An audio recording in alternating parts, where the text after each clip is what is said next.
Deshaun? I, I would say the same thing.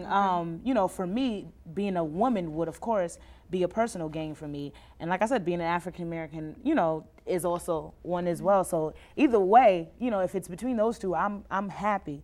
Yeah, it's funny to think about it. It's like, wow, we've never had a woman and we've never had a black man. Right. But you know what, I think to a certain extent we focus so much on, you know, that the possibility that might be a first African American male or, you know, the first woman. But what happens when they get in there and just say, you know, they do something that, you know, it's not as, you know, it's a disappointment. It's a disappointment, and will we still be like, woo, get the first black man or the first, I think, you know, white woman, that, you know? Even if something like that were to happen, just the fact that that door has now been open to someone who could do a better job than maybe they may do, you hypothetically. You think about that if, you know, Obama gets president and, you know, they come in here and bomb the whole country and, you know, we just looking crazy? Or Well, I mean, it's just monumental in itself.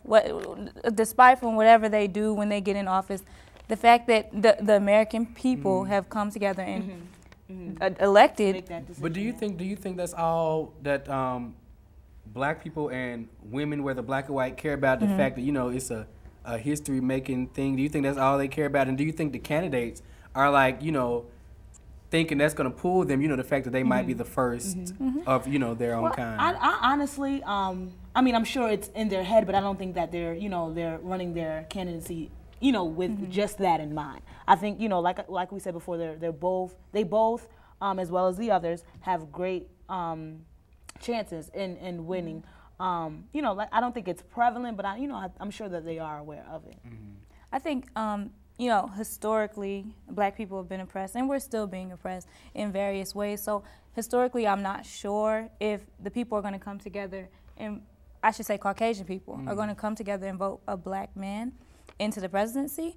However, it's also, you know, the way that it's the, like, MTV generation, like, you know, if enough, I think that if enough, you know, 18-year-olds and young adults get together, I think that a huge change can be made. Yeah, because when I went to Georgia Tech, you know, and I think with any venue, I always say this, you know, I love my black people when it's but when it's time to, you know, really get up and get out, because it was like a 9 or 10 a.m. event, and, you know, and it was on Georgia Tech's campus. But, you know, for us that may be a 5-minute ride, or, you know, Malta or anywhere, you know, and to see the amount of white people against the black people. I mean, yes, we're low population, but I was expecting to see all of Clark Atlanta. You know, not to say that that's who they wanted, but just to support a black man running for president. Like, you know, it's just like, wow, that's kind of, you know, because I'm not heavy in politics, but just because this is a black man, let me just go and, you know, just to support anyway.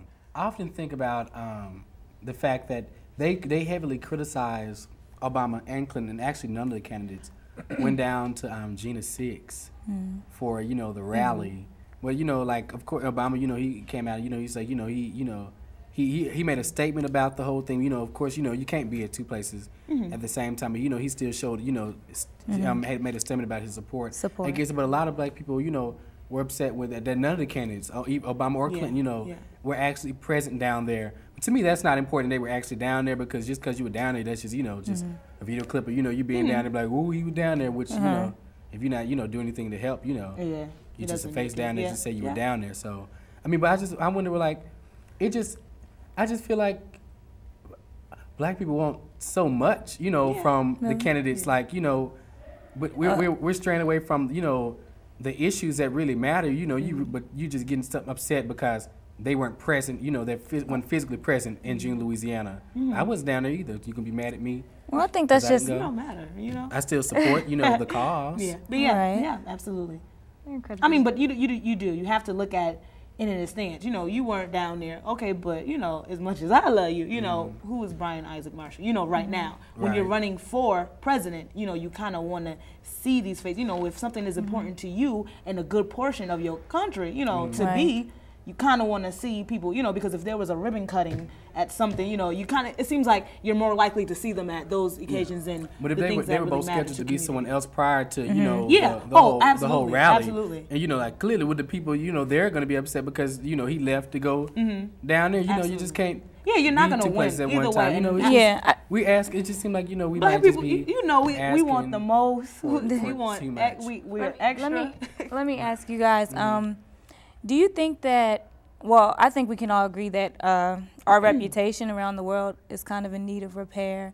You know, in places like Iraq, like our relationships have kind of dwindled, and we're not really seen as, you know, such an authority as we once were. Do you think that a woman would be able to step in and kind of restore that in places where they don't necessarily? Now, you know, I took a few notes Respect before women. we started this, and I just kind of came across. I know this is kind of Just gully a little bit. Okay. My paper notes, but I read that Obama said that that he would, you know, would want to talk and sit down, you know, with other world leaders, like, you know, the Iraq leader, the Iran leaders, and, you know, the other leaders of the world or whatever. And I saw a statement that said, you know, Hillary Clinton said, you know, that this is not a quote, but like it might not be necessarily just go and just sit and talk with them, you know, for no reason. And to me, I feel like all the threats that, you know, we have against us, I feel like it would be, you know, Necessary. smart for you to want to go build some kind of, you know, relationship with these other leaders, you know, and you know, let's, you know, try to work together. Let's get some world peace going on here, you know. So I commend, you know, Obama for, you know, wanting to go, you know, he's and with a mission, you know, over to, you know, meet with these world leaders. And I think that's what we need to do is, you know, just talk with one another. That's all But it is. do you think that, I mean, say if she were to do that, would they respect her, being that she's a woman? Would they take her seriously? I don't know, because some countries don't even respect the women in their that own are in their country. So And so I know, like, that's been discussion also, you know, a woman going, you know, to these countries where, you know, they don't even get respect, the women in their own countries don't even respect them, and would she get anything accomplished? Who knows? But she said that she's met with, you know, Clinton, her husband was the president for 8 years. She was with him when he would meet with a lot of these world leaders, so she knows these world leaders and, you know, talk with them, and so she's always built a relationship with them. I mean, you know, I think with both of them, you know, because we have a black male and a white female, as far as her going over to the other countries, she isn't necessarily looked at, you know, because, you know, of their views, maybe of women. But I think both of them have to put on their A game. Barack Obama is a black man, so he has to put his A game on. And she's a woman who may not be respected. She has to do the same. Okay, well, thanks for tuning in, everyone, to The Final Authority, which is produced by students in the Mass Media Arts Department of Clark Atlanta University. Please feel free to email us with your comments at cautvtalk@yahoo.com. Remember, everyone is entitled to their opinion, but we have the final authority.